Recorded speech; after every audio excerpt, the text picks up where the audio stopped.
E eu gostaria de compartilhar com vocês Romanos, quem tem a Bíblia aí, ainda que vocês passam ali, né, que eu percebi. Hoje, conversando na mesa ali com o pastor Alano, com a pastora Ju, com o pastor Tito também, com a sua esposa, ele começou a falar umas coisas e eu estava prestando atenção, né? E ele falando da importância de nós termos experiências com Deus. Porque são nesses momentos de intimidade com Deus que nós temos experiências, onde Deus fala conosco, toca a nossa vida, e aqueles momentos nos marcam de tal maneira que quando nós enfrentamos situações, nós sabemos que podemos vencer aquelas situações porque temos experiência com Deus, sabemos que Deus não falha, sabemos que Deus é verdadeiro, que Deus não mente. E são esses momentos de comunhão, de intimidade que geram essas experiências, que geram essa intimidade para que eu possa ter uma certeza que mesmo no meio dos naufrágios da vida, dos problemas da vida, Deus está conosco. E eu gosto muito de uma passagem que está em Romanos capítulo 5, essa é só uma pequena introdução, onde Paulo começa a falar da importância de nós termos experiências com Deus e como que elas, como se dá as experiências com Deus. Capítulo 5 diz assim: portanto, sendo justificados pela fé, nós temos paz com Deus. Que coisa tremenda você poder ter paz com Deus. E aí ele diz mais, não só paz com Deus, mas por meio do nosso Senhor Jesus Cristo. Ele é o mediador entre os homens e Deus. Por meio daquilo que Jesus fez por mim, por você, por nós, eu posso ter o quê? Paz com Deus mediante a justificação pela fé, pelo qual também temos acesso pela fé a esta graça. A coisa mais importante na vida do homem e de uma mulher se chama acesso. Acesso é uma coisa tão importante na minha vida e na sua vida, porque o acesso, quando você tem acesso a alguém, você tem uma porta aberta. Quando você tem acesso, você pode entrar, você pode chegar. Por exemplo, hoje eu tenho acesso ao pastor Alano e à pastora Júlia. Antes eu conhecia eles, mas eu não tinha acesso. Hoje eu tenho acesso. E é natural que, através da vida deles, eu venha ter acesso a outras pessoas, porque eles me dão acesso. Aqueles que eles conhecem, eles estão me dando um acesso a ministrar a pessoa de vocês. Isso é acesso.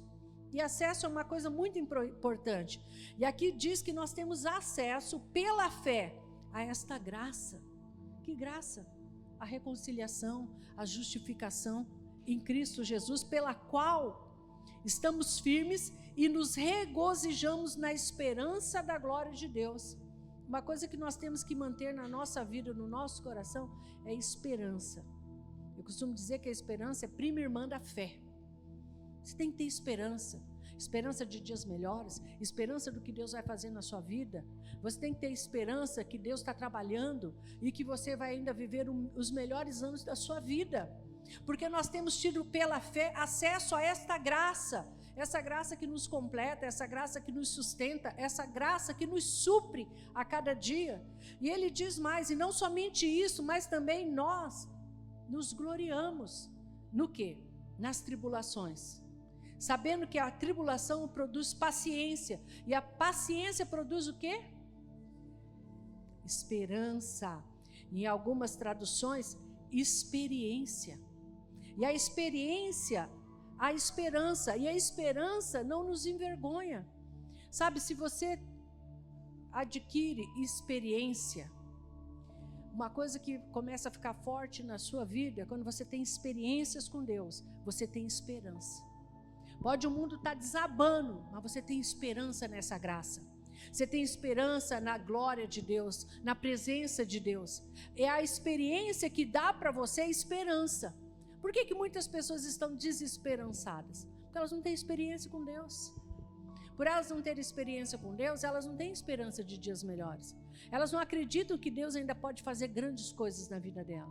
E ele continua dizendo, e a esperança não nos envergonha, porque o amor de Deus está derramado em nossos corações, pelo Espírito Santo que é dado a nós. Agora, como que eu adquiro isso? ele fala aqui de um processo, né? De alguns degraus. E um dos primeiros degraus se chama o quê? Tribulação. Quando você não entende as tribulações e os processos da vida, você não consegue ver em algo difícil, algo ruim, algo bom. Algo que Deus está fazendo para que você chegue até onde Deus quer que você chegue. Às vezes, para você chegar em alguns lugares de promessas de Deus, você vai ter que passar por tribulações. E através das tribulações, você vai começar a enxergar que Deus tem um propósito, apesar dos dias difíceis. E quando nós não conseguimos enxergar o que está acontecendo no meio das tribulações, a gente desanima. E aí ele começa a dizer mais, não só o degrau da tribulação, mas o degrau da perseverança. Continuar tendo respostas corretas, mesmo diante das dificuldades. Continuar falando a coisa certa, mesmo diante das dificuldades. Guardar a fé, mesmo nos dias difíceis. E aí ele começa a dizer que o valor da perseverança é tão grande, é tão importante, porque a prova da nossa fé é mais preciosa que o ouro. E a gente vai sendo transformado nesse processo.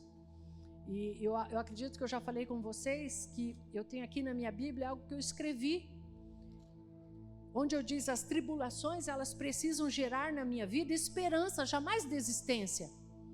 Se você está passando um momento difícil, uma tribulação hoje, se você enxergar com os olhos de Deus e entender que você está num processo de crescimento, de transformação, para cumprir um propósito, o que aquela tribulação vai gerar em você?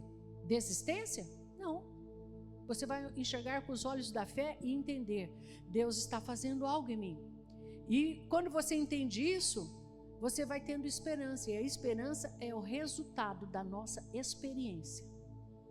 Uma pessoa que persevera, ela persevera porque ela tem uma experiência. Por que o pastor Alana, a pastora Ju tem perseverado? Quantos anos vocês já estão aqui? Como pastores? 15 anos. Se eles olharem só pelos olhos naturais, dá para continuar? Não dá. Mas o que mantém eles com esperança de que aqui ainda vai crescer muito, de que aqui ainda vai ser palco de grandes avivamentos para esta nação? A experiência que eles têm tido com Deus, pessoal. Essa experiência que mesmo no meio das tribulações, eles se mantêm com esperança. Mesmo quando a conta não fecha, ele se mantém com esperança. Deus está fazendo, Deus vai fazer, porque Ele tem falado comigo, Ele tem trazido promessas sobre o meu coração, e eu estou perseverando em cima disso, não em cima da circunstância. Então eles se mantêm, eles continuam, e é através da tribulação, através da perseverança que nós adquirimos essa experiência. Agora, o que o inimigo quer gerar em nós nesses tempos, onde nós estamos passando por esses processos? Ele quer gerar desistência, ele quer nos atingir com desânimo, ele quer nos atingir com frustração, ele quer que a gente desista, mas a experiência com o Senhor gera esperança em nós.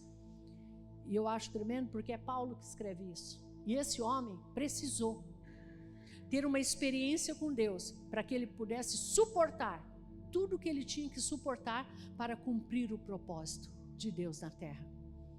E eu acho incrível, porque eu quero falar a respeito de um momento na vida de Paulo, que se ele não tem essa experiência com Deus, ele não suporta tudo que ele tinha que passar para cumprir um propósito. Você tem que entender uma coisa, o que você passa, o que você está passando, tem que gerar em você, não desistência, mas esperança. Deus está trabalhando. Deus me deu uma palavra, Deus me deu uma promessa, e eu sei que Ele vai cumprir, e eu vou me manter o quê? Firme. Qual era Deus fez uma promessa para Paulo em Atos dos Apóstolos.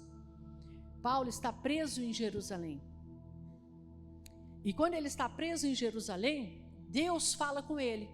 O que é Deus falar com ele? Experiência. É nesses momentos difíceis que, quando você tem comunhão com Deus, e Deus vem e fala, e Deus reafirma para você a promessa, e Deus fala: continua, pastor Alano, continua, porque foi eu que te chamei. Talvez ele está lá naquele momento tão difícil da vida dele, sem saber o que fazer, como fazer, mas ele está ali orando, adorando, se mantendo na presença de Deus, e não na presença do problema, mas na presença de Deus, são aqueles momentos que Deus visita e Deus fala, e Deus reafirma o chamado, reafirma o propósito, Deus faz promessa, e Paulo está ali, preso, estão falando até em matar ele, e Deus fala com ele: Paulo, fica firme, assim como você testemunhou de mim em Jerusalém, você vai testemunhar em Roma, fica firme. Mas quando Deus traz essa palavra falando para ele: você vai testemunhar em Roma, ele já foi para Roma? Não, pelo contrário, ele tem que sair como fugitivo da prisão, porque há uma conspiração falando que vão matar ele, que vão falar que querem que ele testemunhe alguma coisa, que ele saia ali para falar, e quando ele sair, eles vão pegar e matar. Mas Deus está sempre à frente. Os planos do inimigo é matar, roubar e destruir, mas os planos de Deus é dar vida e vida com abundância. E Deus tem um propósito com Paulo, Deus tem um chamado para Paulo. Paulo responde de maneira correta no meio da tribulação. Ele não responde com murmuração, com raiva, por que eu estou passando isso? Pelo contrário, quando Deus fala para ele, Deus fala: eu vou te levar a testemunhar em Roma, assim como você está aqui. Mas ao invés disso, ele tem que sair fugido de Jerusalém e ser levado para Cesareia, e ali ele fica 2 anos preso. Você vê que nem sempre as coisas acontecem imediatamente? Quantos de vocês têm promessa de Deus e ainda não viveram? Aí você fala: nossa, está demorando, nossa, parece que nada acontece. Mas é nesses momentos que você tem que manter a sua fé, a sua convicção, a sua confissão, não mudar ela e entender: se eu estou me mantendo, se Deus está me transformando, se eu estou respondendo de maneira correta, tudo isso que eu estou passando, na verdade, é só o caminho que Deus está abrindo para que eu viva o que Deus tem para mim. E a Bíblia fala aqui em Atos dos Apóstolos, e eu gostaria que você curvasse um pouquinho a sua cabeça, que nós vamos iniciar essa ministração, e você pudesse falar: fala comigo, Jesus, que eu possa responder de maneira certa, que eu possa subir os degraus corretamente, e que eu veja não a mão do inimigo, não a mão do diabo, mas a tua mão, porque eu pertenço e sirvo ao Senhor. Então que eu possa entender os processos do Senhor na minha vida, para que eu possa, através de tudo isso que eu estou vivendo, sair mais experiente, sair mais firme, sair mais forte, sair cheio de esperança, e que tudo que eu estou vivendo, eu possa, ao invés de desistir, me fortalecer na fé e no Senhor e na força do seu poder. Aleluia. Aleluia. Espírito Santo, junto ao meu espírito, glorifica Jesus aqui. Envergonha os inimigos de Jesus e tudo que se levanta contra o conhecimento libertador da sua palavra. Que as mentes e os corações sejam cativos ao senhorio de Cristo, e as fortalezas emocionais, espirituais, físicas, mentais caiam por terra. Que as fortalezas que nos impedem de viver o que o Senhor tem para nós caiam por terra. Todo entendimento errado caia por terra, e que as mentes e os corações sejam cativos ao senhorio de Cristo. Que nessa noite, homens, mulheres, jovens, possam ser tocados pelo poder da tua palavra, Senhor, e que cada um possa responder de maneira correta, e cada um tenha desejo de ter experiências contigo, para que no meio das lutas, das dificuldades, dos naufrágios, possam responder com fé, com ousadia, com uma certeza. Nós temos acesso a essa graça, nós fomos justificados, nós temos tudo que nós precisamos do Senhor, e nós não vamos morrer sem cumprir o propósito, porque a nossa experiência contigo vai nos levar a ficar firmes no meio das dificuldades, sabendo que essas dificuldades são só um veículo para nos levar ao cumprimento da promessa, em nome de Jesus. A palavra de Deus em Atos dos Apóstolos, capítulo 23, versículo 11, diz assim: depois que Paulo é levado para a fortaleza, ali em Jerusalém, na noite seguinte, quem estava do lado de Paulo?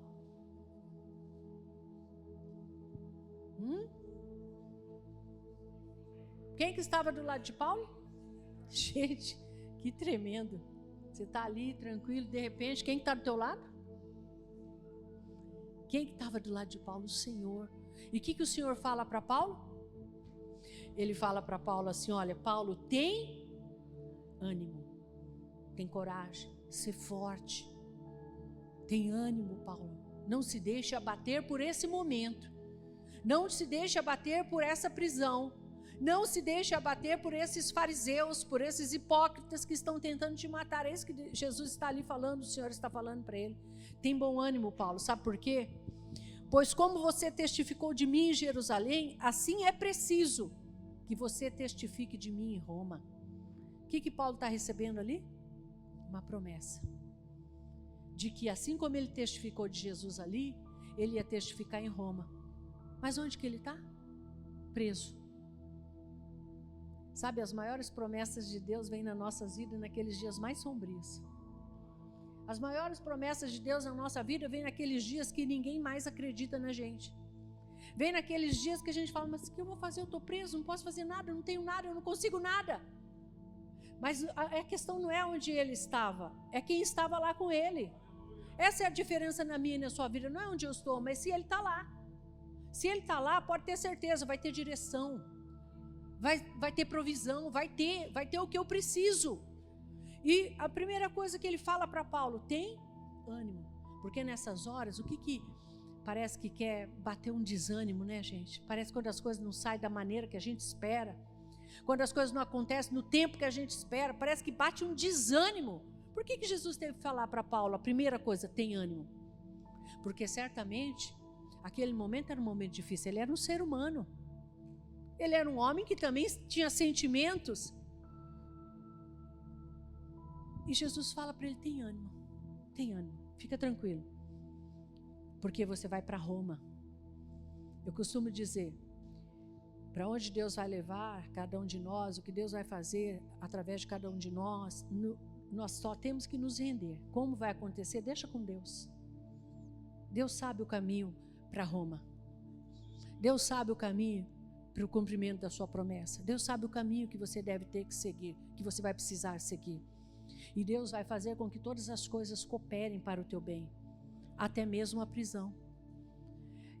E aí Paulo é tirado dali, ele é mandado para Cesareia, porque queriam matá-lo, mas ele não está em Roma ainda. Ele fica 2 anos lá. Por isso que eu falo que às vezes as coisas parecem que demoram, né? E quando ele está ali preso, ele tem uma promessa no coração. Sabe? Nunca perca a promessa no seu coração. Não importa quanto tempo demore. Sempre traz à memória aquilo que pode te dar esperança. Sempre traz à memória a verdade de Deus. Porque o diabo vai estar lá batendo, para você ficar frustrado, para você ficar decepcionado, para você falar não funciona.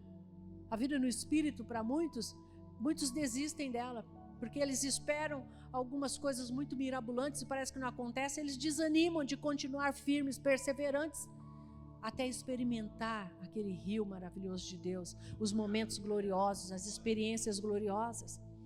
Mas Paulo tem que ir para onde? Para Roma. Mas ele está em Cesareia. Passa 1 ano, passa 2 anos, e Deus fala, agora é a hora de você ir para Roma. E Deus, como sempre, tem o seu caminho. E o caminho de Deus, ele é perfeito, mas às vezes ele é assustador, porque ele nunca é o caminho que a gente imagina, nunca é da maneira que a gente imagina. Às vezes a gente acha, eu estou indo de avião, e de repente você está indo a pé. Você pensa, não, eu estou indo numa Ferrari. Não, você está indo de ônibus mesmo, mas você vai chegar onde você tem que chegar. E Paulo, para ir a Roma, a Bíblia diz no capítulo de número 27, e quando foi determinado que eles deveriam ir, ele teria que navegar, ele iria de navio, num barco, para chegar a Roma. E aí você pensa, bom, se é Deus no caminho, se é Deus que me pôs aqui, vai ser uma beleza essa viagem, né? Você nunca imagina que Deus fala para você assim, olha, você vai, agora chegou a hora de cumprir o propósito, e você vai estar indo num navio, mas ele não fala para você que o navio vai despedaçar. Ele só fala que você vai de navio. E no meio da sua jornada e da sua viagem, acontecem muitas coisas que você não imagina. E a Bíblia diz aqui, em Atos 27, que Paulo tinha primeiro uma promessa de que ele chegaria em Roma e chegaria vivo. Primeira promessa, 27, no versículo de número 24. E eu quero que você tenha paciência comigo, porque nós vamos fazer uma viagenzinha aqui no capítulo de Atos. Paulo tinha no coração a promessa de Deus que chegaria a Roma. E quando ele chega, ele começa uma viagem para ir para Roma. A Bíblia diz que acontecem algumas situações diferentes na vida dele. No versículo 7 do capítulo 27, a Bíblia diz assim: ou no versículo, e quando foi determinado que navegaríamos para a Itália, eles entregaram Paulo e alguns outros prisioneiros a um centurião por nome Júlio, da corte Augusta. E entrando em um navio, Adramantino, pronto para navegar pelos litorais da Ásia, estando conosco um tal Aristarco, macedônio da Tessalônica.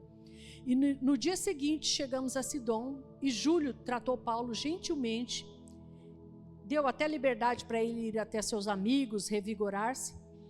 E quando nos lançamos dali, fomos navegando abaixo de Chipre, porque os ventos eram contrários. E navegando através do mar da Cilícia e Panfilha, chegamos a Mirra, uma cidade da Lícia. E o centurião, tendo achado um navio de Alexandria, que navegava para a Itália, nos fez embarcar nele.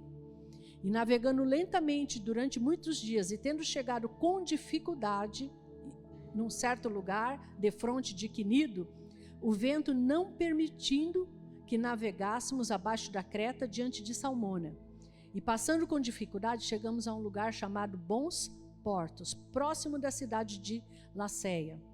E tendo passado muito tempo e a navegação já se tornando perigosa, porque o jejum já havia passado, Paulo começou a alertar eles dizendo: olha, senhores, eu percebo que esta viagem será dolorosa e com muito dano, não só para o navio e a carga, mas também para a nossa vida.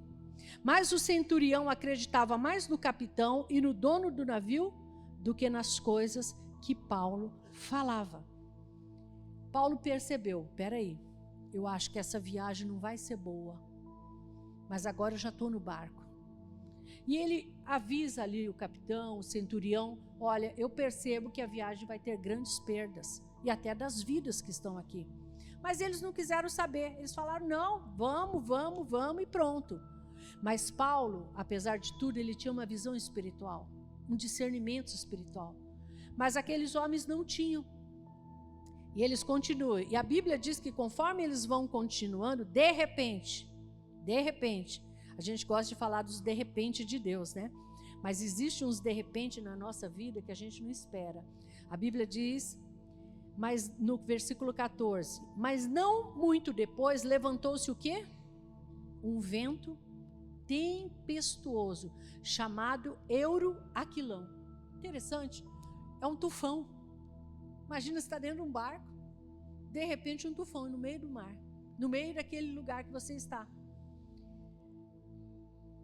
E eu costumo dizer que às vezes a gente está aí na nossa vida querendo só cumprir as promessas de Deus, os propósitos de Deus, e você está indo rumo ao que Deus tem para a sua vida, e de repente, um tufão, uma tempestade, algo que você não imagina que iria acontecer, uma desgraça, uma perda, um problema que você não sabe como lidar com ele. E a Bíblia diz que de repente se levantou um tufão. E é interessante que são ventos com força de tufão que provocam chuva forte, neve e gelo. Esse é o Euroaquilão. Olha, eu não gosto de água, particularmente. Mas quando eu imagino, eu vejo de vez em quando aqueles negócios de tempestade no meio do mar, aquilo me dá quase um pânico. Outro dia alguém falou: a gente podia fazer um cruzeiro. Eu falei: vai você.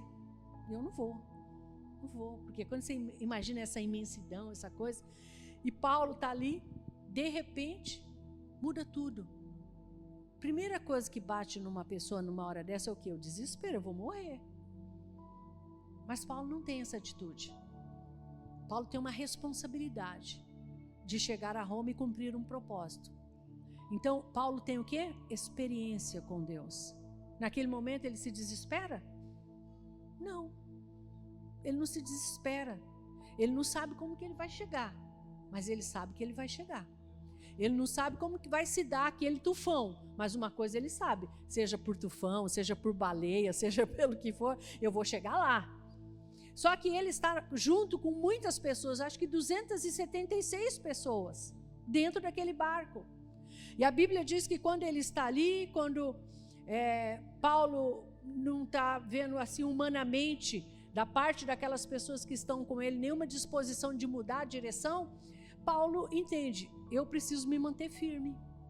E a Bíblia diz que quando eles estão ali no versículo de número 27, quando você estiver em casa, leia tudo, porque eles começam a ter muitos problemas, o barco fica à deriva, eles têm que lançar mão de muitas coisas ali, eles chegam a um ponto que nem sol nem estrelas aparecem por muitos dias, e uma não pequena tempestade pressiona eles chegaram ao ponto de perder toda a esperança, no versículo 20, de serem salvos.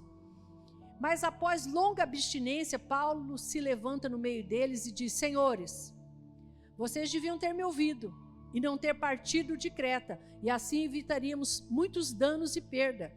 Agora eu vos exorto para que vocês tenham bom ânimo, porque não vai se perder quem?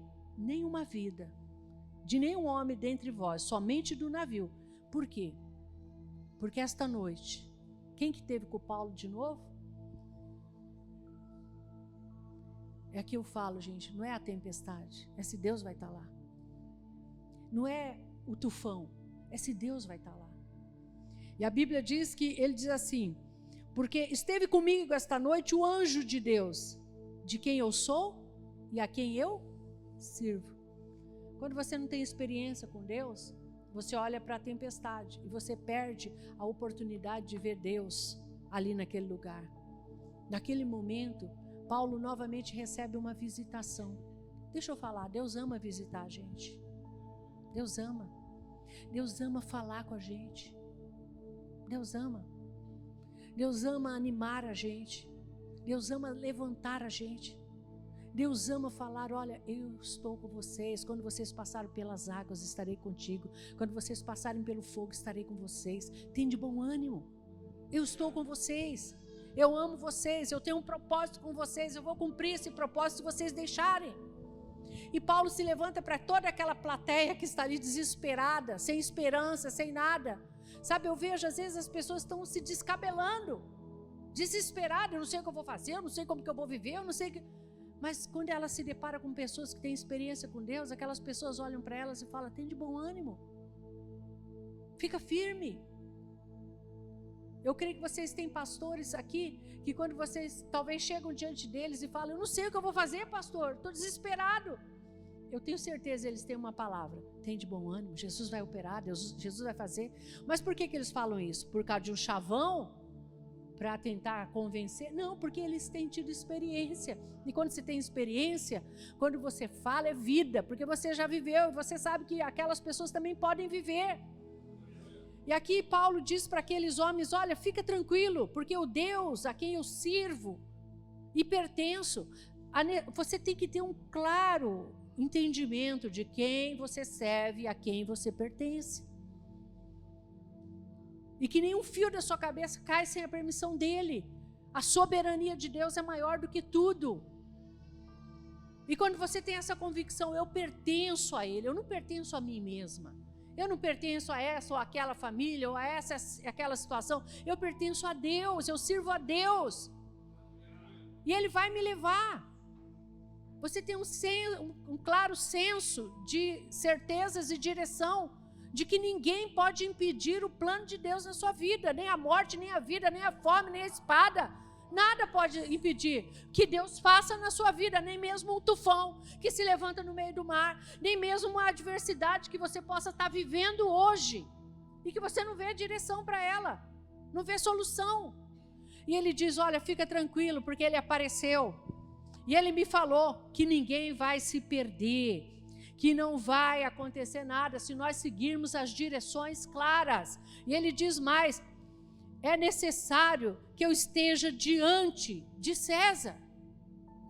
E ele diz mais, dizendo: não temas, Paulo. Olha o que Deus falou para Paulo novamente.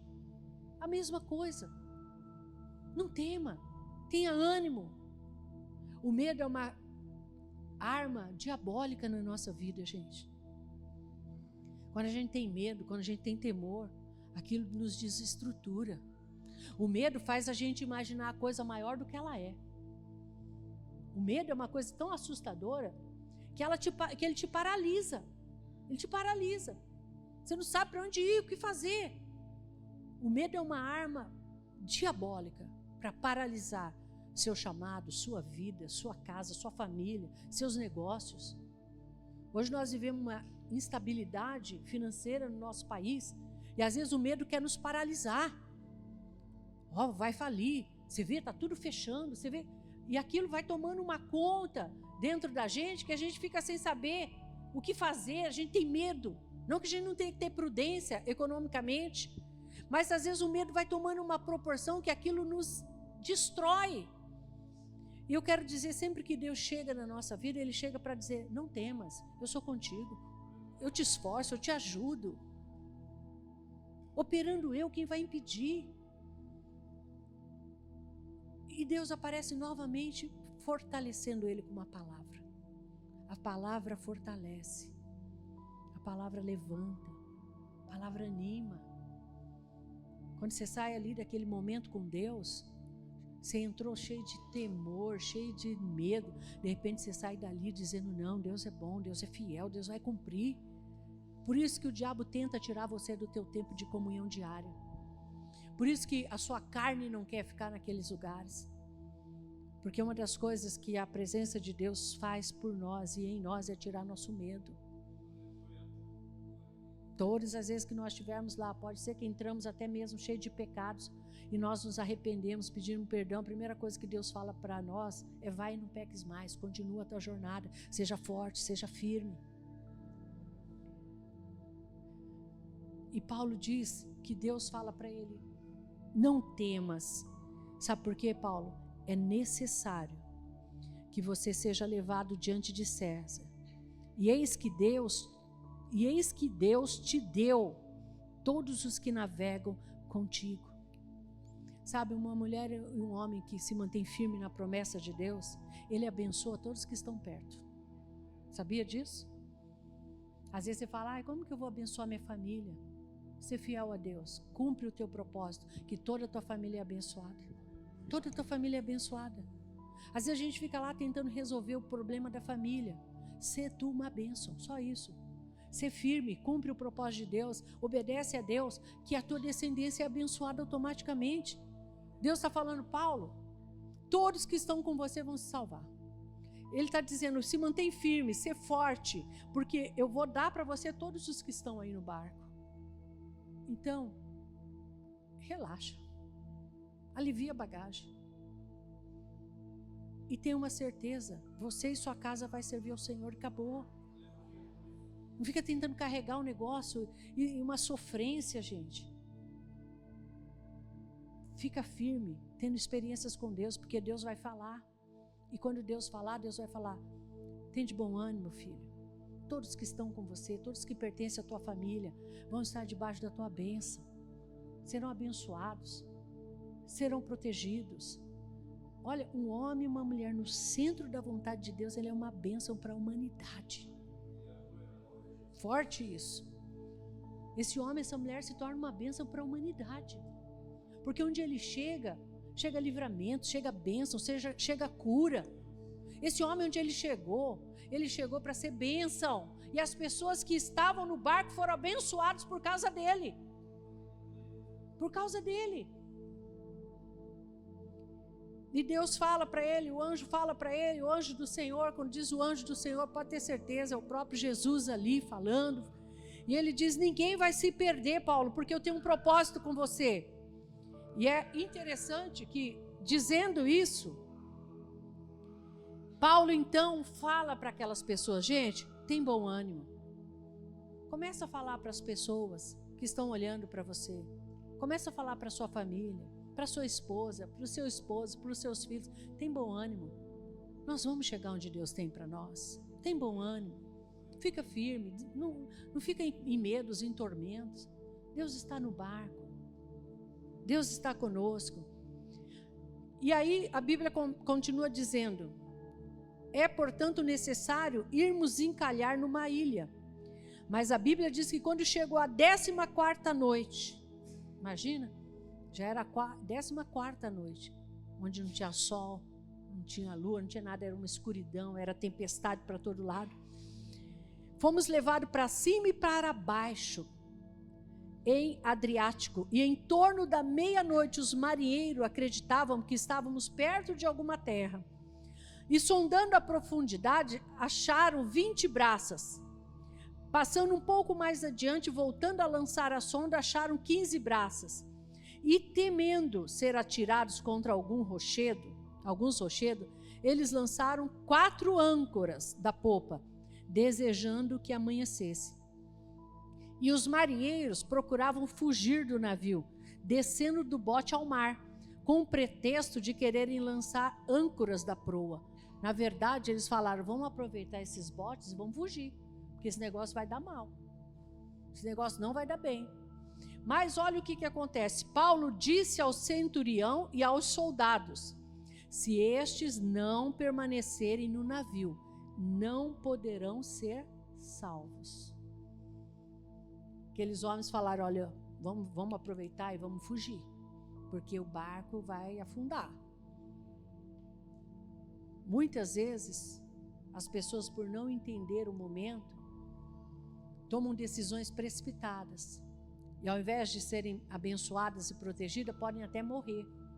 E Paulo percebe aquela manobra ali. E Paulo diz: olha, gente, chama o centurião, chama aquelas pessoas responsáveis e diz: olha, se não permanecerem no navio, não vão poder se salvar. E então os soldados cortaram as cordas e o bote e o deixaram cair. Do bote o deixaram cair. E aí, prestes a chegar o dia, Paulo pediu a todos para se alimentarem. Agora, a primeira coisa que nós vemos aqui, quando Paulo começa a dar orientações, ele começa a dizer: gente, vamos ficar firme com o que Deus falou. Ele está pedindo para as pessoas terem, do versículo 20 ao 26, Paulo conta o que Deus falou, como Deus falou. Era a palavra de Deus sendo lançada. Uma coisa que nos dá estabilidade na hora de uma tempestade, de um problema, é a palavra de Deus. Paulo está dizendo: vamos lançar a âncora da estabilidade? Você já viu uma pessoa estável? Você conhece? Alguém conhece uma pessoa estável? Se eu perguntar, quem conhece uma pessoa desequilibrada? Eu sou a primeira. Estabilidade é se manter firme no meio do vendaval. É se manter estável. Uma pessoa estável, geralmente, ela é confiável, né? Agora, uma pessoa que está cada dia de um jeito instável, você fala: ah, não. Cada dia está de um jeito, cada dia fala uma coisa. Age mais, se está bom, ele está bom. Se está ruim, ele está desesperado. Ele não tem uma estabilidade.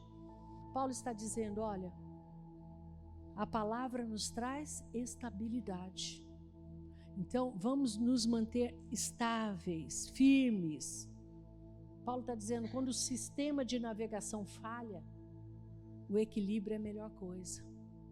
A Bíblia diz o quê? Seja o vosso equilíbrio, conhecido por todos. Uma pessoa que tem experiência com Deus e que está firme na palavra, ela tem o quê? Estabilidade. Ela não fica sendo jogada para tudo quanto é tipo de coisa. Ela se mantém firme. Ela pode não estar entendendo nada, mas ela tem uma certeza: o Deus a quem eu sirvo e a quem eu pertenço falou. A Bíblia diz isso. Eu mantenho firme a minha confissão. Não que não está acontecendo um monte de coisa, tá? Mas eu não mudo. Sabe por quê? Porque Ele não muda.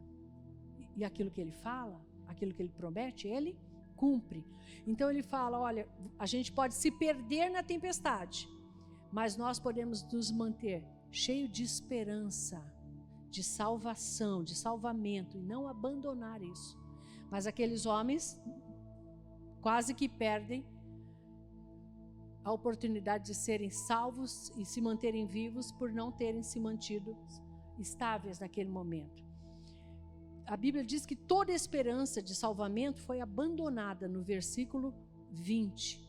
Eles não conseguiam achar que eles sobreviveriam. Eles dizem que toda a esperança de sermos salvos tinha saído. E Paulo chama eles de volta. Epa, Deus apareceu, Deus falou, Deus vai fazer. Estabilidade você tem na palavra de Deus. Quando você estiver no meio de uma dificuldade, corre para a palavra. Corre para lá. Veja o que Deus fala sobre aquilo. E em cima daquilo que Deus fala sobre aquela situação, firme-se ali. Porque aquilo te dá paz, estabilidade. E aí, esses momentos são muito traiçoeiros quando nós chegamos ao ponto de abandonar a esperança. E nós não podemos abandonar. E Deus diz para ele: não tenha medo. Encontre estabilidade na tempestade mediante a palavra de Deus. Quando eu estou desequilibrada, me dá vontade de puxar os cabelos e sair correndo no meio da rua, e o pânico quer bater, eu corro para a palavra. Quando eu corro para lá, eu sinto paz, eu sinto certeza, eu começo a ver um Deus imutável, um Deus que pega homens e mulheres comuns e faz coisas incomuns. Aí eu volto para a estabilidade e eu descanso. Quando eu olho para aquilo que está acontecendo no mundo, eu trabalho com situações bem difíceis, com abuso de criança, eu estava vendo, vai fazer 33 anos que eu trabalho na alta complexidade, só problemas, só dificuldades, só abuso, só violência, só maldade todo dia, que às vezes parece que você não vai dar conta. Você olha aquilo tudo que você vive 24 horas e você pensa, não tem jeito, vai mudar. Não tem vontade política, não tem nada. A criança está aí jogada. A criança não é vista. E aí eu preciso voltar novamente para a minha estabilidade e olhar tudo pela fé. Porque se eu olhar para o natural, eu pego raiva.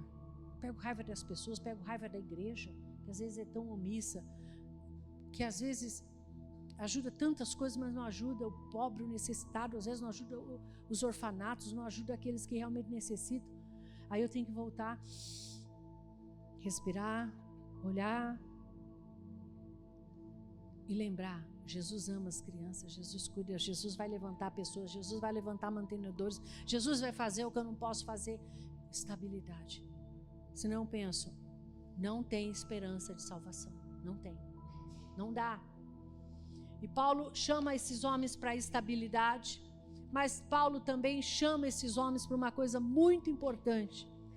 Quando ele fala, se vocês pularem, vocês vão morrer. Às vezes a gente quer abandonar o barco, né? Na hora da dificuldade, quer abandonar a família, quer abandonar os filhos, quer abandonar o emprego, quer abandonar tudo. A Bíblia diz que Paulo disse, se nós permanecermos juntos, essa é a receita da sobrevivência.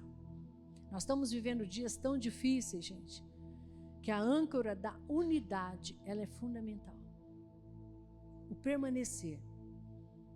Aqui é um corpo de Cristo, um corpo local. E muitas vezes, quando as coisas ficam difíceis, alguns desejam pular fora do barco. Quero mais, vou embora, vou fugir. É interessante que tinha 276 pessoas ali, mas alguns decidiram pegar um bote e abandonar aqueles. Porque se eles pegassem o bote e precisassem do bote para outros, não ia ter. Sabe quando você pula do barco na hora que não é para pular? Isso é deslealdade. Sabia disso? É deslealdade. Porque você só pensou em você. Você não pensou nos outros que estavam lá. Você sabia que o bote não dava para todo mundo. E aquilo é uma atitude de o quê? De egoísmo. Eu vou me salvar primeiro. A Bíblia diz que aquele que quer salvar a sua vida, perde. Mas aquele que perde, salva. É diferente no reino. A unidade é uma coisa que nos preserva, gente. A unidade é uma coisa que faz com que a gente vença. Naquele momento, aqueles outros lá, não, vamos pegar o bote. Eu não sei quantos botes tinham, mas não dava para 276. E a mentalidade daqueles que queriam o bote é cada um por si, Deus por todos. No reino de Deus não é assim. Nós somos corpo. Se um sofre, todos sofrem. Se um pula do barco, prejudica o outro. A unidade é fundamental. Receber a direção, receber a orientação clara de Deus, permanecer firme, permanecer junto. A nossa tendência nas dificuldades é fugir, é se isolar, é cada um por si. Mas eu quero dizer, o homem que se isola, ele vai contra a sabedoria, porque o homem que vive isolado, ele só vive por um motivo, porque ele busca seus próprios interesses. É mais fácil fugir de um mau casamento, é mais fácil fugir de uma situação que eu não quero lidar com ela, é mais fácil abandonar o emprego e mudar de cidade, para não resolver o que eu tenho que resolver, para não enfrentar o que eu tenho que enfrentar.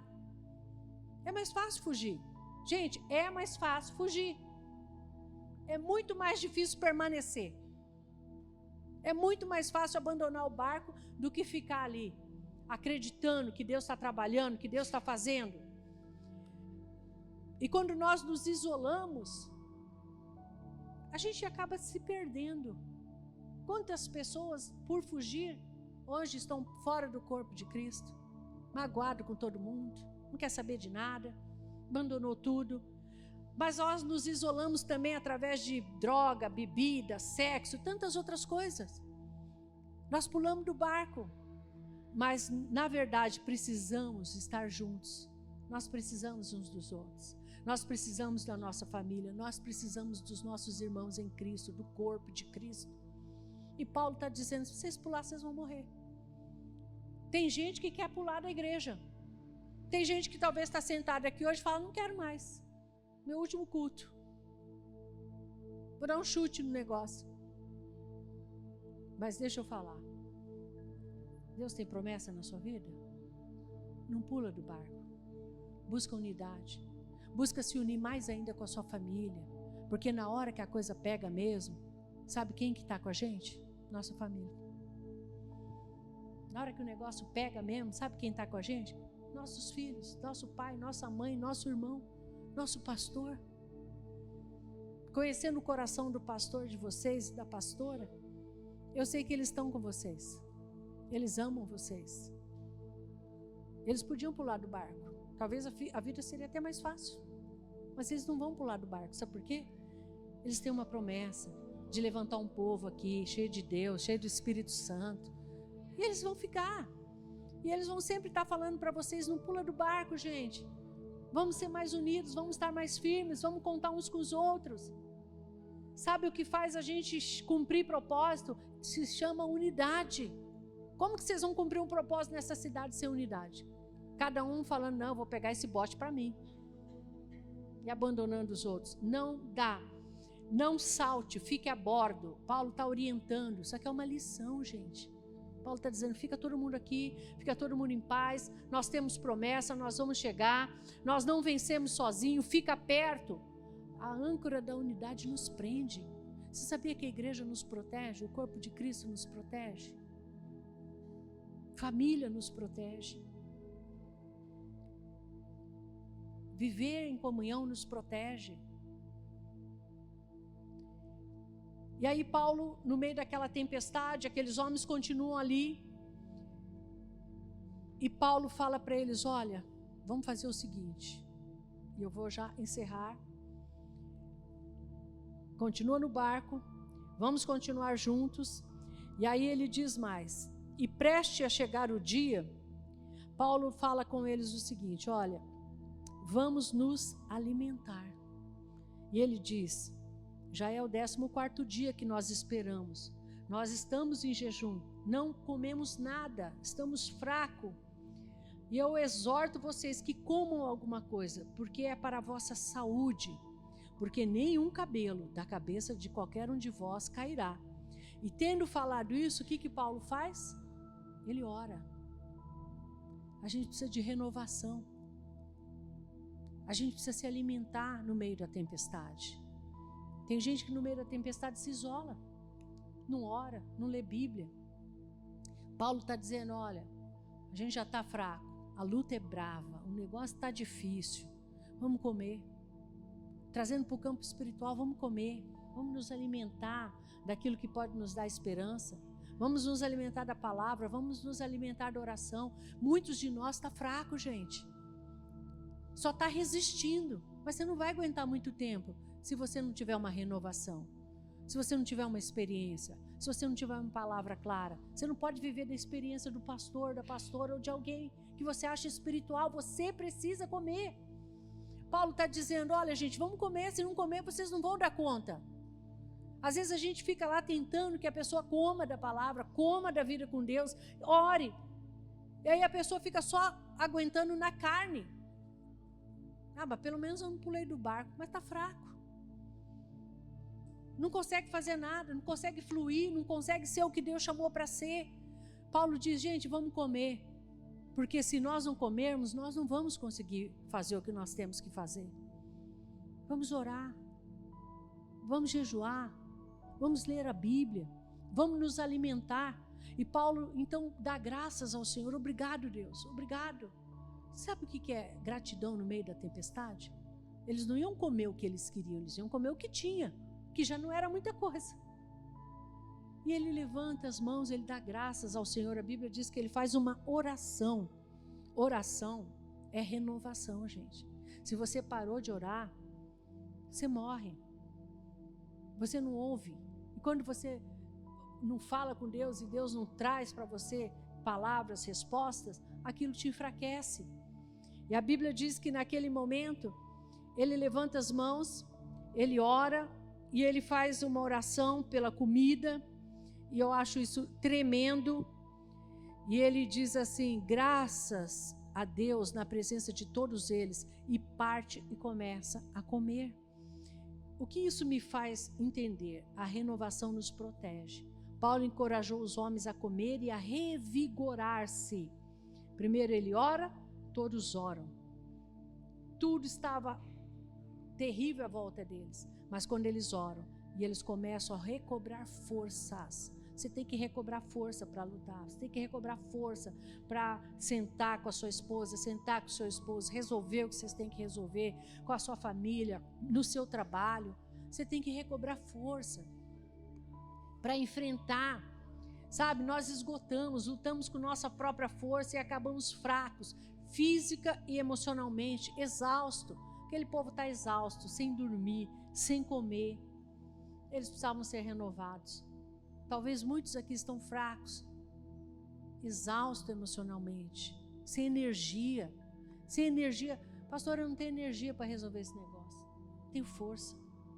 Vou levando com a barriga. É isso que Deus quer? Não é o que Deus quer. E Ele diz, vamos comer, vamos nos renovar. Sabe, a renovação é uma coisa importante na nossa vida. E a renovação, ela não vem sem a presença de Deus, sem a palavra de Deus, sem oração, sem jejum. E terminando aqui, depois que ele ora, Paulo chama eles para uma ação. Depois que eles comem, o que eles recebem? Energia. Quando você está fraco de comida mesmo, está sem comer muito tempo, você não tem força. Você não tem força para nadar. Você não tem força nem mais para pular do barco. Você está lá, estático. E Paulo chama eles para que agora, vocês precisam de um choque de realidade, agora é a hora da ação. E Paulo fala assim para eles. E tendo falado isso, dado pão, todos se alimentaram, já todos tendo bom ânimo e se alimentados, era ao total 276 almas. E quando eles tinham comido o suficiente, eles aliviaram o que precisava ser aliviado, lançaram o trigo ao mar. E sendo já dia, eles não reconheceram a terra, mas descobriram uma enseada que tinha praia, na qual decidiram sobre a possibilidade de encalhar nela o navio. Então eles cortaram, pois, as âncoras e as deixaram no mar. E soltando ao mesmo tempo as amarras dos lemes e lançada ao vento a vela da proa, dirigiram-se para a praia. E, tendo chegado a um lugar de encontro de duas correntes, encalharam o navio.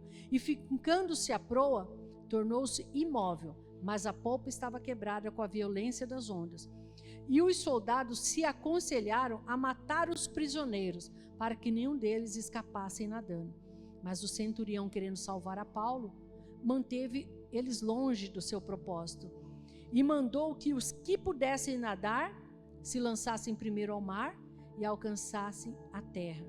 E os demais, uns em tábuas e outros em pedaços quebrados do navio. E assim aconteceu que todos escaparam e chegaram seguros. Olha que cena linda, e eu encerro aqui. A âncora da realidade. Tem um momento que eu vou ter que agir. A realidade ali incluía o quê? Um navio que estava se partindo. Não dava para continuar no barco. Não dava. Eles iam ter que pular. A realidade é que a gente não pode ser passivo na hora que a gente tem que agir. Não tem que ser passivo na hora de agir. Participe. A maneira de sair da tempestade vivos era que todos tinham que pular na água. E todos tinham que ir até a praia. A realidade os instigava a agir. Se coloque em pé.